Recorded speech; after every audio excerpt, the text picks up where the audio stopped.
তালের মরশুমে তাল দিয়ে আমরা বিভিন্ন রকম রেসিপি কিন্তু বাড়িতে বানিয়েই থাকি। আজকে আমি তালের একটা ভিন্ন রকম রেসিপি শেয়ার করব। আজকের রেসিপি তালের পোড়া পিঠা।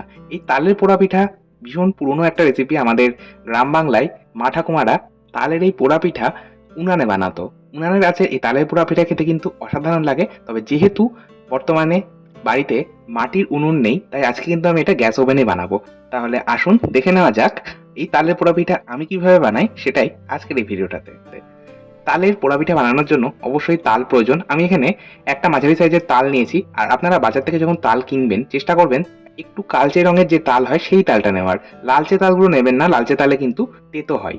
যাই হোক, তালের উপরের যে খোলস মতো অংশ থাকে সেই অংশটা আমি ছাড়িয়ে নিলাম। এখন আমি তালের খোসাটা ছাড়িয়ে নিচ্ছি। তালের খোসা খুব অনায়াসে ছেড়ে আসবে যেহেতু এটা পাকা তাল।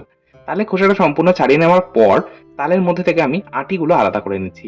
তালের মধ্যে সাধারণত ৩টে আটি থাকে, তবে কোনো কোনো তালের মধ্যে ২টো অথবা ৪টে আটিও দেখা যায়। যাই হোক, আটিগুলো আলাদা করে নেওয়ার পর খুব অল্প পরিমাণে জল দিয়ে আমি তালের আটিগুলো ভিজিয়ে রাখলাম।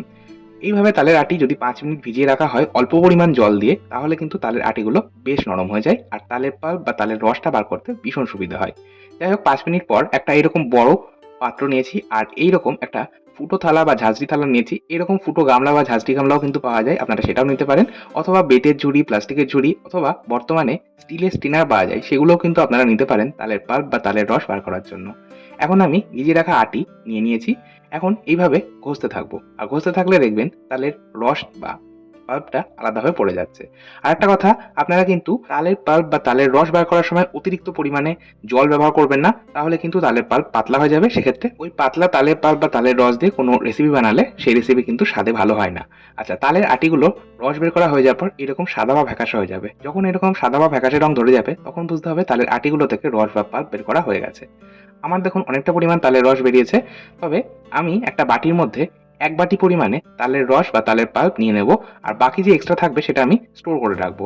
তালের পাল্প স্টোর করে রাখা ভীষণ সহজ। কোনো এয়ারটাইট কন্টেনারের মধ্যে করে নরমাল ফ্রিজে ২ থেকে ৩ দিন অথবা ৫ দিন পর্যন্ত থাকে। আর যদি আপনারা ডিপ ফ্রিজে রাখেন সেক্ষেত্রে কিন্তু ১ মাস পর্যন্ত স্টোর করা যায়। যাই হোক, এখন একটা ছাঁকনির মধ্যে বাটি মেপে নিয়ে নিচ্ছি ১ বাটি পরিমাণে গোবিন্দভোগ চাল। আর এই রেসিপিটার জন্য কিন্তু আপনাদের সমস্ত উপকরণ একদম সমপরিমাণে নিতে হবে, তাহলে স্বাদ ভীষণ ভালো হবে। আচ্ছা, এখন আমি এই চালটা কলের তলায় ধরে একটু ধুয়ে নিলাম হালকা করে। খুব বেশি সময় ধরে চাল ধোবেন না, চালের উপরে একটা যে হালকা ময়লা থাকে সেটা ধুয়ে নিলেই হবে। খুব বেশি সময় ধরে চাল ধোয়ার প্রয়োজন নেই। এখন আমি চালটা এইভাবে ওই ছাঁকনির মধ্যে ছড়িয়ে রাখলাম যাতে এক্সট্রা জলটা ঝরে যায়। চাল ভিজিয়ে রাখার কোনো প্রয়োজন নেই। একটা বাটির মধ্যে নিয়ে নিলাম কিছুটা পরিমাণে কাজু আর কিছুটা পরিমাণে কিশমিশ। কাজু কিশমিশের পরিমাণটা আপনাদের ইচ্ছে মতন রাখবেন। অল্প পরিমাণ জল দিয়ে কাজু কিশমিশ ভিজিয়ে রাখলাম। ৫ মিনিট ভিজিয়ে রাখবো। অপরদিকে ২০ মিনিট হয়ে গেছে। আমি চালের দেখিয়ে দিচ্ছি, দেখুন চালের জল কিন্তু সম্পূর্ণ ঝরে গেছে। এখন আমি একটা গ্রাইন্ডিং জারের মধ্যে এই জল ঝরিয়ে নেওয়া চালটা সম্পূর্ণটাই নিয়ে নেব। এই গোবিন্দভোগ চাল কিন্তু খুব সহজেই নরম হয়ে যায়, সেই জন্যই অতিরিক্ত সময় ধরে চাল ভিজিয়ে রাখার প্রয়োজন নেই। চাল একটু ধুয়ে নিয়ে তারপর ছড়িয়ে রেখে চালের জলটা ঝরিয়ে নিলে কিন্তু চাল গুঁড়ো করে নেওয়া যাবে। আর এখানে কিন্তু এই পিঠেটা বানানোর জন্য অবশ্যই চেষ্টা করবেন গোবিন্দভোগ চালের গুঁড়ো ব্যবহার করার, কারণ গোবিন্দভোগ চালের নিজস্ব একটা সুগন্ধ রয়েছে, তার জন্য পিঠেটার স্বাদ কিন্তু আরো দ্বিগুণ মাত্রায় বেড়ে যাবে। সেদ্ধ চালের গুঁড়ো ব্যবহার না করাই ভালো। চালের গুঁড়োটা খুব অনায়াসে করে নেওয়া যায়। আর এই চালের গুঁড়োটা একটু দানা দানা থাকলে অসুবিধা নেই, খেতে বরং আরো বেশি ভালো লাগবে। একদম মিহি গুঁড়ো করার প্রয়োজন নেই। চলুন গ্যাস ওভেনের কাছে চলে যাচ্ছি। গ্যাস বার্নার অন করে কড়াইয়ের মধ্যে দিয়ে দিলাম খুব সামান্য একটু জল। জলটা আমি পুরো কড়াইয়ের মধ্যে ছড়িয়ে ভিজিয়ে নিচ্ছি কড়াইটা। কড়াইয়ের জলটা গরম হয়ে গেলে আমি ওই যে ১ বাটি তালের পাল্প বা তালের রস আলাদা করে রেখেছিলাম সেটা সম্পূর্ণটাই দিয়ে দিলাম। এইভাবে কড়াইয়ের মধ্যে সরাসরি তালের পাল্প না দিয়ে সামান্য একটু জল দিয়ে যদি তালের পাল্প দেওয়া হয় তাহলে কিন্তু তালের পাল্প নিচে লেগে যায় না। অথবা ঘি যদি একটুখানি মাখিয়ে নেওয়া হয় কড়াইয়ের মধ্যে তাহলে কিন্তু তালের পাল্প লেগে যায় না। যাই হোক, এখন আমি তালের পাল্পটা ১ থেকে ১.৫ মিনিট মিডিয়াম হাই আঁচে জাল দিয়ে নেব। আচ্ছা, তালের পাল্পটা জাল হতে হতেই ওই যে বাটির মধ্যে তালের পাল্পটা ছিল সেই বাটির মধ্যেই কিন্তু আমি ১ বাটি দুধ নিয়ে নিলাম। এই দুধটা দিয়ে দিচ্ছি। আমি কিন্তু আগেও বলেছি এই রেসিপিটাতে আপনারা কিন্তু সমপরিমাণে সমস্ত উপকরণ ব্যবহার করবেন। ১ বাটি তালের পাল্পের জন্য ১ বাটি দুধ প্রয়োজন। আর এখানে আমি একটা কথা বলি, এখানে কিন্তু আমি গুঁড়ো দুধ গুলিয়ে নিয়ে ব্যবহার করছি। আমি এখানে ১.৫ কাপ হালকা গরম জলের মধ্যে গুঁড়ো দুধ গুলিয়ে নিয়ে সেটাই ব্যবহার করছি। আপনারা চাইলে লিকুইড দুধ মানে গরুর দুধও কিন্তু ব্যবহার করতে পারেন অথবা প্যাকেট দুধও ব্যবহার করতে পারেন। তবে সেক্ষেত্রে দুধটা জাল দিয়ে দুধটা ব্যবহার করবেন, মানে কাঁচা দুধ ব্যবহার করবেন না। যাই হোক, সমস্তটা মিশিয়ে নিলাম। আর দুধ দেওয়ার পর আমি এটা আরও ১ থেকে ১.৫ মিনিট ফুটিয়ে নিয়েছি। তারপর ১ বাটি পরিমাণে চিনি দিয়ে দিলাম। চিনি কিন্তু আপনারা নিজেদের স্বাদ মতন ব্যবহার করবেন, অথবা তালের আ যে মিষ্টতা রয়েছে তার উপরেও কিন্তু চিনির পরিমাণটা নির্ভর করছে। তবে ১ বাটি তালের পাল্পের জন্য ১ বাটি চিনি প্রয়োজন, তার থেকে বেশি চিনি প্রয়োজন হবে না। চাইলে আপনারা কমও ব্যবহার করতে পারেন। যাই হোক, সমস্তটা মিশিয়ে নিলাম। এবার চিনিটা সম্পূর্ণ মেল্ট হয়ে যাওয়ার পর আমি চালের গুঁড়োটা ২ ভাগে দিয়ে দিলাম। ১ম এই আপনারা সম্পূর্ণ চালের গুঁড়োটা দিয়ে দেবেন না, তাহলে দলা পাকিয়ে যেতে পারে। একবার দিয়ে মিশিয়ে নেওয়ার পর বাকি অর্ধেকটা দিয়ে দিলাম। এর সাথে আমি ফ্রেশ নারকেল কোড়া ব্যবহার করছি। নারকেল আপনারা ছোট, ছোট করে কুচিয়ে নিয়েও কিন্তু ব্যবহার করতে পারেন। নারকেল কোড়া বা নারকেল কুচি যেটাই ব্যবহার করেন না কেন, স্বাদ কিন্তু অসাধারণ হবে। আর নারকেল কুচি বা নারকেল কোড়া ব্যবহার করা হলে তালের বড়া বা আ তালের এই যে পিঠে যেটাই বানান না কেন, সেগুলো কিন্তু ভীষণ সফট হয়। শুধুমাত্র স্বাদের জন্যই বা স্বাদটা যে ভালো হবে সেই জন্যই যে নারকেল কোড়া ব্যবহার করা হয় তা একেবারেই নয়। নারকেল কোড়া ব্যবহার করলে তালের বড়াও যেমন ভীষণ সফট হয়, এই তালের পিঠাটাও কিন্তু ভীষণ সফট হবে। যাই হোক, সমস্তটা মিশিয়ে নিয়েছি। সবশেষে আমি দিয়ে দিলাম ওই যে আগে থেকেই কাজু কিশমিশ যেটা কুচিয়ে রেখে ভিজিয়ে রেখেছিলাম সেটা দিয়ে দিলাম। খুব সামান্য সবশেষে 1/4 চা চামচ মতন লবণ দিলাম। যেকোনো মিষ্টি জিনিসে একটু লবণ দিলে স্বাদটা কিন্তু ভীষণ ভালো হয়। এইটা আমি বহুবার ভিডিওতে বলেছি। যাই হোক, সমস্তটা মিশিয়ে নিলাম। গ্যাসের ফ্লেম অফ করে আমি এই যে চটচটে মন্ডটা তৈরি হলো সেটা ৫ মিনিট কভার করে রেখে দেবো সেট হওয়ার জন্য। ৫ মিনিট যদি এইভাবে কভার করে রেখে দেওয়া হয় তাহলে কিন্তু এটা সেট হয়ে যাবে। চলুন সেই ফাঁকে আমরা বাকি প্রিপারেশনগুলো নিয়ে নিই। এখানে আমি ফ্রেশ কলাপাতা নিয়েছি।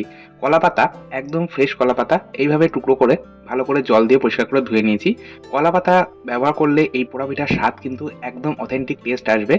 তবে যদি কলাপাতা আপনারা পেয়ে না থাকেন, মানে কলাপাতা তো সবসময় সব জায়গায় অ্যাভেলেবেল থাকে না, তো সেই জন্য আপনারা কলাপাতার পরিবর্তে যে পাত্রের মধ্যে আপনারা তালের পোড়া পিঠাটা সেট করবেন তার মধ্যে একটু সাদা তেল মাখিয়ে নেবেন, তাহলেও কিন্তু হবে। অথবা সাদা কাগজের উপর সাদা তেল মাখিয়ে নিয়ে আপনারা কাজটা করতে পারেন, অথবা বাটার পেপার বা বেকিং পেপারও কিন্তু ব্যবহার করতে পারেন। আজকে আমি এই তালের পোড়া পিঠা প্রেসার কুকারে তৈরি করব। প্রেসার কুকারের মধ্যে খুব সামান্য একটু জল দিয়ে কুকারটা আমি প্রথমে ভালো করে ভিজিয়ে নিলাম। তারপর যে ফ্রেশ কলা পাতাগুলো আমি ধুয়ে রেখেছিলাম সেটা দিয়ে দিলাম। আচ্ছা, কলা পাতার এই যে নিচের অংশটা এটা কিন্তু নিচেই রাখবেন, আর উপরের অংশটা উপরে রাখবেন, মানে কলা পাতার নিচটা যাতে উপরে না আসে এটা একটু খেয়াল রাখবেন। আচ্ছা, প্রেসার কুকারের ঢাকনার ওপরে এই যে হুইসেলটা থাকে সেটা কিন্তু খুলে নিলাম। এটা অবশ্যই খুলে নিতে হবে। আর গাস্কেট অর্থাৎ যে গার্ডারটা থাকে সেটা কিন্তু রেখে দিতে হবে। আচ্ছা, আমি এবার হাই ফ্লেমে প্রেসার কুকারটা ৫ মিনিট গরম হওয়ার জন্য বসিয়ে দিলাম। অপরদিকে ৫ মিনিট হয়ে গেছে। আমি যে তালের মন্ডটা বানিয়ে রেখেছিলাম, মানে একটা চটচটের যে মন্ড বানিয়েছিলাম সেটা কিন্তু সেট হয়ে গেছে দেখুন। আর এটা কিন্তু একদমই নিচে লেগে যায়নি, যেহেতু আমরা প্রথমে একটু সামান্য জল দিয়ে কড়াইটা ভিজিয়ে নিয়েছিলাম। আচ্ছা, এখন আমি প্রেসার কুকারটা গরম হয়ে গেছে, প্রেসার কুকারটা নিয়ে নিচ্ছি। আচ্ছা, প্রেসার কুকারের ঢাকনা খুলে নিলাম। আপনারা যদি এইভাবে কড়াইয়ে বানাতে চান সেক্ষেত্রেও কিন্তু ঠিক এই প্রসেসেই কড়াইয়ে বানাবেন। আর কড়াইটাকেও প্রথমে ৫ মিনিট এইভাবে গরম করে নেবেন কলাপাতা বিছিয়ে নেওয়ার পর। যাই হোক, এবার আমি যে মন্ডটা বানিয়ে রেখেছি সেই মন্ডটা প্রেসার কুকারের মধ্যে দিয়ে দিলাম কলাপাতার ওপরে। এখন আমি খুন্তি বা স্প্যাচুলার সাহায্যে এইভাবে একটু টেনে টেনে ছড়িয়ে দিচ্ছি, আর চারিদিক থেকে সমান করে দেবো। আমি যেভাবে এই তালের পোড়া পিঠা বানাচ্ছি আপনারাও যদি ঠিক সেইভাবে বানান তাহলে কিন্তু আপনারা প্রথমবারেই একদম সফল হবেন। আর এই তালের পোড়া পিঠা খেতেও কিন্তু অসাধারণ লাগে। একবার অন্তত তালের মরশুমে বানিয়ে দেখতে পারেন, আশা করছি আপনারা ভালোই লাগবে আপনাদের। যাই হোক, এবার এই যে পিঠের যে মন্ডটা বানিয়েছিলাম সেটা দিয়ে দেওয়ার পর ওপর থেকে ফ্রেশ কলা পাতা দিয়ে একটু কভার করে দিলাম। যদি আপনারা কড়াইয়ে বানান সেক্ষেত্রেও কিন্তু ওপরে একটা ফ্রেশ কলা পাতা দিয়ে দেবেন, যদি কলা পাতা ইউজ করেন। আর কলা পাতা যদি না ব্যবহার করেন তাহলে তো দেওয়ার কোনো প্রশ্নই নেই। যাই হোক, প্রেসার কুকারের ঢাকনা বন্ধ করে আমি এবার গ্যাসের ফ্লেমটাকে লো মিডিয়ামে রেখে সম্পূর্ণ ২০ মিনিট এটা বেক হতে দিলাম। যাই হোক, ২০ মিনিট পর গ্যাসের ফ্লেম অফ করে প্রেসার কুকারটা আমি সাথে সাথে খুলবো না, মোটামুটি ৩০ থেকে ৩৫ মিনিট রেখে দেবো যাতে প্রেসার কুকারটা ঠান্ডা হয়। এখন সম্পূর্ণ ৪০ মিনিট পর আমি প্রেসার কুকারটা আপনাদের খুলে দেখাচ্ছি। দেখুন, প্রেসার কুকারটা ঠান্ডা হয়ে গেছে, আর এই তালের পোড়া পিঠাটাও মোটামুটি ঠান্ডা হয়ে গেছে, আর এটা কিন্তু খুব অনায়াসে বেরিয়ে আসছে। ২০ মিনিটেই কিন্তু তালের পোড়া পিঠা তৈরি হয়ে যায়। যদি আপনারা কড়াইয়ে বানান সেক্ষেত্রেও কিন্তু কড়াই কভার করে ২০ মিনিট একদম লো মিডিয়াম আছে বেক করবেন, তাহলে কিন্তু পোড়া পিঠা তৈরি হয়ে যাবে। পাতাটা আমি নিচ থেকে ছাড়িয়ে নিচ্ছি। দেখুন, একটা হালকা পোড়া পোড়া ভাব এসছে, এর জন্যই কিন্তু এর নাম তালের পোড়া পিঠা।